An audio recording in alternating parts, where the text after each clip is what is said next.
I spread my wings as I take off. Shed dreams of the Malakoff. Tread springs with the state stop. In a headlock shot from the beatbox. Hit a feet drop like a sweet shop on the street block. Feel the wind stop. Spin the bottle top. From the pop cough to the soft rock to the heat drop. It's a mean cop. Make your stomach nod and your head hot. Whether let the meat rot. Hear the tick-tock from the wristwatch with a rip-rock. Jump from the clock to the top with a snake shot. Slip on one sock and with one bop find yourself back with the hip-hop. It's a cheap knock and a neat trot to the sleek spot. Hit the dot with a shot. What? Start with the mop for the cock snot. Then leave the lot as I climb in the cop. Black Raven, flying low. Black Raven, flying alone. Black Raven, flying, flying, flying low. Down into the depths, I dodge nets of concepts that freak best. It took a week to point west, and yet to protect we overslept a hair's breadth. The toes pet, we moldex and folders, so wet. Cold text vex from the vortex, short sets, fraught dress, ripping through what's next. A full step stress from a big snake, slow steps, hose test, flex from a blown neck. Shown fret, a phone that's never kept, a debt that's never said, a bet that's never met. Collect the becks, rebuild a sweat. Force field, there's nothing left, we shield from that or threaten. Step to the last leg, fled instead and reshed all that's bled their head. Black Raven, flying low. Black Raven, flying alone. Black Raven, flying, flying, flying low. Black Raven, flying low. Black Raven, flying alone. Black Raven, flying, flying, flying low. Black Raven, flying low. Black Raven, flying alone. Black Raven, flying, flying low. Black, black, black, black Raven. Black, black, black, black Raven. Flying low, flying low, flying low.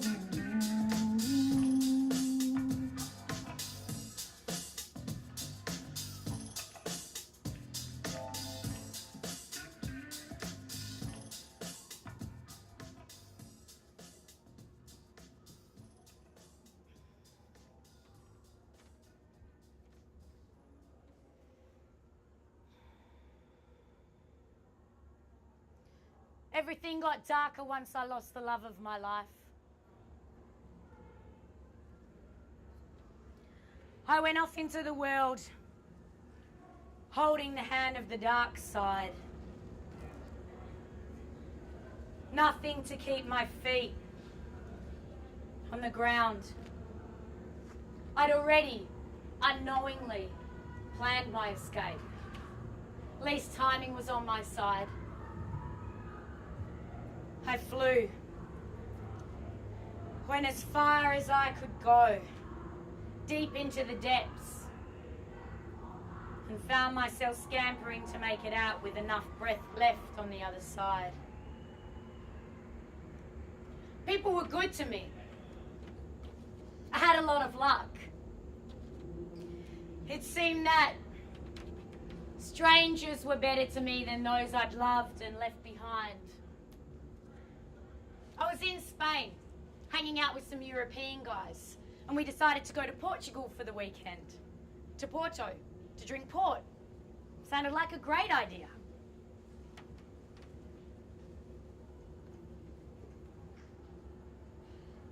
We spent the first night sleeping on the beach, just across the border. And then the next day, when we arrived into Porto, there was a festival on. It was big party time. We ended up meeting some locals and they took us to this gig in this old majestic theatre. There was a burlesque show on stage when we arrived and a punk band was playing. It was all a little bit too much for me, so I went out into the foyer to get myself a drink. There was an absolutely gorgeous guy working behind the bar. So I pulled up and made friends. He was lovely, big eyes and brown skin. I chatted to him all night. We even smooched a couple of times across the bar. It was the deep hours of the morning and things were starting to get a little bit crazy. I went for a walk because I needed a breather, and I went out to suss out who was still around. When I came back, my barman was kissing his ex-boyfriend. I knew it was his ex-boyfriend because he pointed him out to me earlier in the night. He wasn't allowed to keep him. See, his parents were some high-class lawyers and they couldn't possibly have a gay son, not in Portugal. I turned to backtrack. I didn't want to interrupt, and to tell you the truth, I was a little heartbroken. I wanted my barman to be kissing me. I ran straight into one of the guys who I'd come with. A big guy. I'd given him a head job the night before on a beach. Massive cock. He grabbed me, started kissing me, and pushed me into a nearby storage room. He pressed me into the corner and over some kegs. Undid the bow on my frock, lifted up my skirt, and started fucking me. After a while, he started whispering into my ear that he wanted to take me in the ass. I shook my head. Then he started pleading with me, saying that he wasn't going to come unless he fucked me in the ass. He was too big. All this talk was making me feel uncomfortable. I think he could see it in my eyes. I didn't want to fuck him anymore. He took a deep breath, pulled out, and flipped me over. I froze. As he pushed into me, I screamed! The next thing I remember, there was a voice. It was deep and hard. Get the fuck off her! It was my barman. As the pressure lifted, I took my barman's hand. I was okay. We walked out into the car park just as the sun was showing its first light. We got in his car, a sleek, black, convertible, 1-year-old, a present from his parents. We drove along the water, followed the port all the way to the Atlantic Ocean. The sun was in my hair and the early sun made his skin glow. I was okay.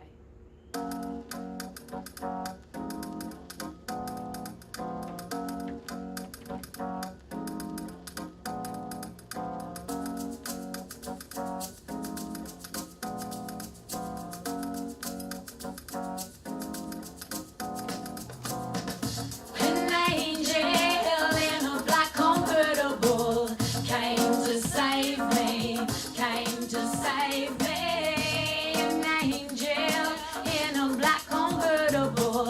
Caught me when I fell, the closest I've been to hell.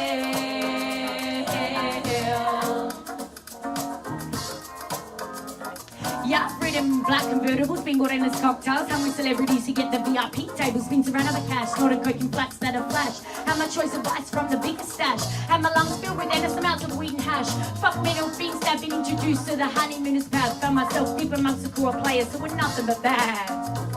Yeah, I know couples who beat each other to get horny. Yeah, I've been in orgies, being told to dance for money. Been a sexual exhibitionist, unshit upon which I would never want to remiss. I've been the girl with whom the man cheats on his wife. I've been up close and personal with the thug life. I tell you, didn't put me on any fucking high. This shit shouldn't be glorified, cause I've never known a bad boy to treat his woman right. And only the strongest men will ever back down from a fight. So don't lose sight and always protect what's inside. Don't choose a life that'll make you need to run and hide.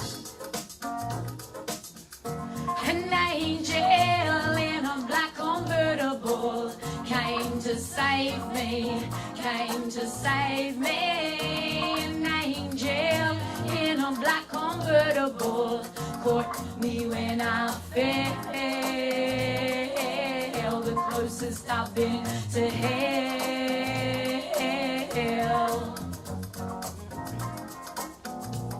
Yeah, the times I've been saved by angels is many. Been given millions when I hadn't a penny. Had my hand grasped until I was steady. Been given control of all time until I was ready. Been covered when naked. Seen through those who were faking it. Had life secrets whispered to me when I thought I wouldn't make it. I've touched warriors who would never give up hope. Been held by foreigners as one of their own. Against angels, bro, protected from the depths of the unknown. Had torches brightly like my safe way home. Been a trophy, a muse, a queen upon a throne. Lost everything I worked so hard to sow. Been the most at peace when completely alone. And now I know there's no place quite like home. You can't hunt something that has already flown. Some things you should never try and face alone. So don't forget to have fun. Always think before you run. Life is a game, so make sure you exhaust your lungs, yeah? Make sure you exhaust your lungs. An angel in a black convertible came to save me, came to save me. An angel in a black convertible caught me when I fell, the closest I've been to hell.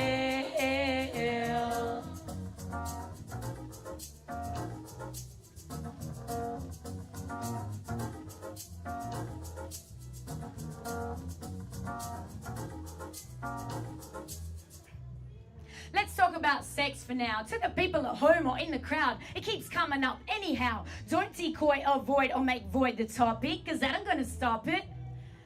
Ha, salt and pepper. The girls who first got me into hip-hop back in the 80s with their punk hairstyles and dance moves I'd never seen on any other film clips. I thought Push It was so naughty because they said pissed.